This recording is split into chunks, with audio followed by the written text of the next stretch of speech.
Hey guys, so today's video is going to be all about technology that is on CMU's campus. Hi, I'm Jeremy Davis. I teach sculpture here at CMU, and I'm also lucky enough to be the babysitter to all these wonderful toys that we have that our students get to use. First up is our CNC plasma cutter.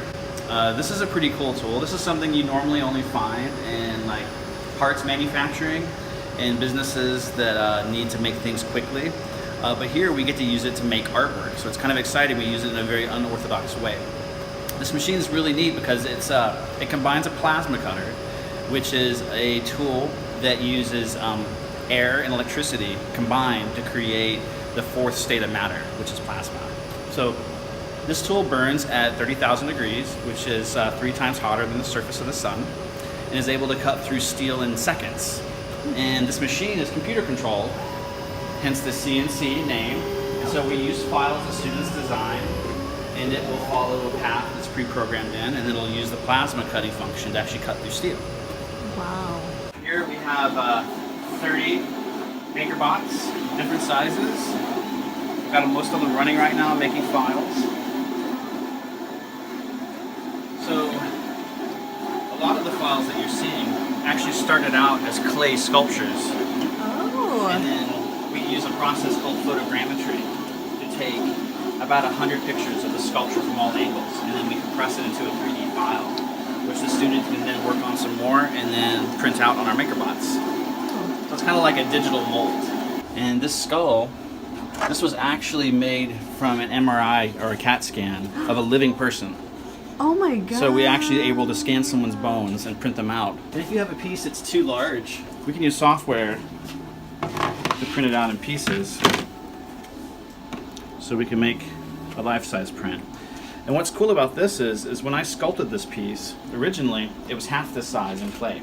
Oh. So I can print it out any size I want to. And what's cool is I can change it up and make it look more interesting by realigning the pieces.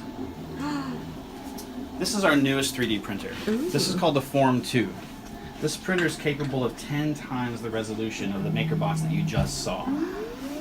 This printer uses a bed of resin, and there's lasers underneath the resin that this tray will dip into, and the lasers will cure the resin on a layer, just like the layer of hot filament coming out of the MakerBot.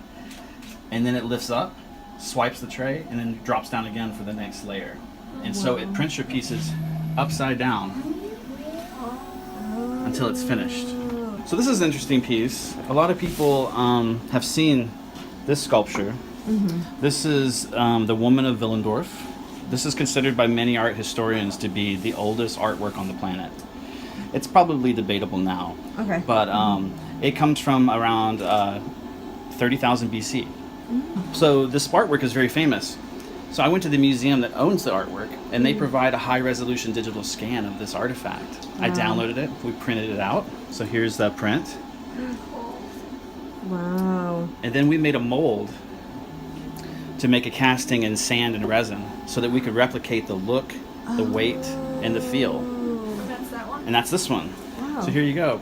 And one of the neatest wow. things about this piece is when Feels like stone. yeah, it does, right? Yeah. And if you hold it in your hand, like a cup of water, you can see how it's the shape of your palm, right? It's ergonomic. You know, we make original artwork and we print things out that students create, but we also make connections to history through this new digitizing of our artifacts and our sculptures. And right now, our art history professor, Dr. Scott Debrestian, is doing archaeological digs in Spain, and he's scanning artifacts there, and then coming back here and printing them out, and creating replicas like the Woman of Willendorf for students to study in the classroom. So this is another opportunity for us to interact with objects we otherwise wouldn't be able to. But we get a lot of crossover from the sciences into the arts. Industrial design, interior design, fashion, they all use this equipment to create new things for their areas. This is our laser cutter. Ooh. So this tool is also computer controlled, and so it actually has an arm that moves forward and side to side that transport a laser beam to be able to cut through a number of materials, including paper, fabric, wood, and plastics. And what's really interesting about this, move this forward, is in the back of the machine there are 2 lasers inside of this cabinet. And these lasers fire this direction to a mirror that's right back behind here that redirects the laser here onto my hand. And that laser comes through here, hits this mirror, and reflects back this way. And that goes all the way over here into this hole. There's another mirror that shoots the laser down to where it cuts. What the heck? So the laser is completely transmitted by air via reflection. First, it can do what's called a vector etch, which is this line that it just inscribes into material.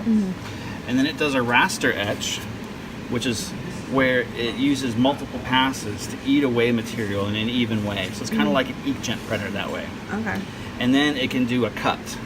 And if you change the settings a little bit, you get different levels of cut. Another thing is, like, we take hard plywood and we make these cuts in it, and it makes it flexible. Oh, that's wow. wood. That's wood. That's so cool. So we can create swooping sculptures and chairs and furniture with this material in a much different way than we could do by hand. Really, the whole point of these 3D fabrication tools is not to replace the things that we do by hand, but to do things that we can't do by hand. To make things that would be very difficult or impossible to make with human hands. Yeah. And use this material and technology for it. Original drawing by Kendall Freeman. He designed this in Illustrator. Hey guys, so today is the second day that I am going to check out technology at CMU's campus, and today we are in the Health Professions building. Today they are showing us the Motion Analysis Center.